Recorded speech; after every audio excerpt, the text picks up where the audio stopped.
My earliest perceptions of the Bible were my dad shoving it down my throat, and I resisted. I had two different impressions. One impression was kind of like bumper sticker stuff.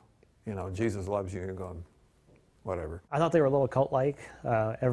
The majority of the Christians I had known were very into getting me to come to church, and I just had no interest in that in my early years. And I walk in there, you know, and they're singing these songs that I'm just like, group singing, you know, like, it's just hilarious to think of, like, well, let's get together and sing.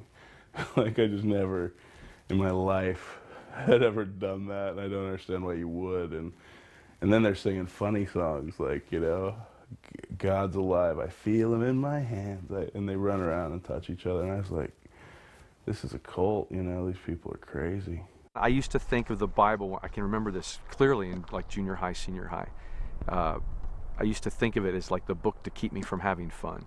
You know, like every time I wanted to do something and my dad would say, no, you can't do that, you know, he'd refer to the Bible. So it was always the Bible was the reason why I couldn't do what I wanted to do. That was my idea of what the Christian community looked like. It was a bunch of people that judged others for not being good. You know, that was what I grew up with. That's what I really felt kind of was the community. And that's why I didn't like churches that much either, was I just felt it's just a bunch of people that are going to totally call me on stuff. It felt a little pushy and a little, you know, I didn't know what they were trying to get me there for. I didn't have any interest in knowing God or believing at all that he was real. So to get me to come to this building made no sense to me at all. And I was like, no thanks, I'm not interested.